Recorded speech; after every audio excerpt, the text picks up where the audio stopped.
They looked at the huge left-wing demonstrations against the Netanyahu government. There were reservists who were not reporting for annual call-ups. There was a sense that Israeli society was bifurcated. They wanted to stop this Abraham renewal. That was clear.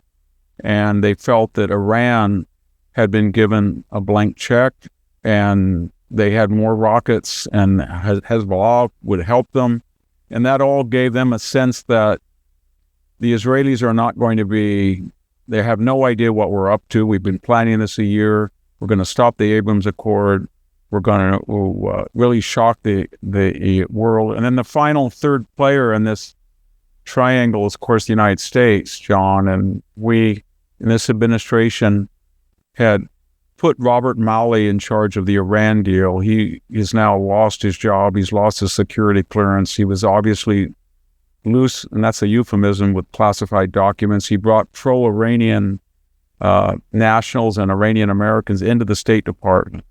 And that sent a message to Iran that this administration really did want to appease them. They were begging to go back on the Iran deal. The Afghanistan disaster, the $50 billion in weapons, the Ukraine invasion of Putin, our open border, the Chinese balloon, it all cemented a picture that Hamas, Hezbollah, and Iran had formed, that the United States either could not or would not do what they did, say, the prior 4 years under Trump. They knew they would not do something like bomb the blank out of ISIS or kill Soleimani, and they thought it was an opportune time, and they didn't think they'd ever have a time like this again.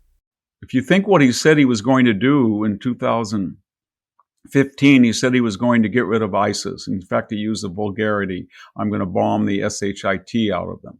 He said he was going to deal with the Iranians who had killed Americans in Iraq. That was Soleimani. He said that he was going to cut off Iran and bankrupt them. He almost did. He would have if they hadn't uplifted the sanctions. All of those things he did. I was talking to some Israelis, diplomats, and they said, we'd like to finally get the embassy in Jerusalem. He said, it always belonged there. And then they said, they keep talking about the Golan Heights, but it's Israeli. He said, yes, it is. That's done. And then they said, when Iran is the cause of all these problems, is there any chance that we could discuss the Iran deal or the $100 billion in oil revenue? He said, they're done. We're out of the Iran deal. We're going to get this up. And then they would say things like, the Houthis are terrorists, but no American wants to ruffle their feathers. Well, we'll just call them terrorists. And as this diplomat spoke to me, he said he did more for Israel that needed to be done, not just because he liked Israel, but were fair and were for the greater good of the Middle East. He did more in 2 months than the last 50 years of American presidencies.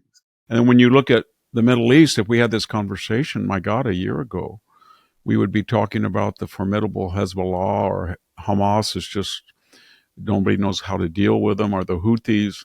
And Iran, I don't know why that paper tiger got such a reputation. It had never won a war since the theocracy came into power, but nonetheless, it had a fearsome reputation. And then in 28 minutes, the United States flew freely into its airspace, destroyed for a decade its nuclear infrastructure with no losses. The only problem was we asked the Israelis to enter Iranian airspace.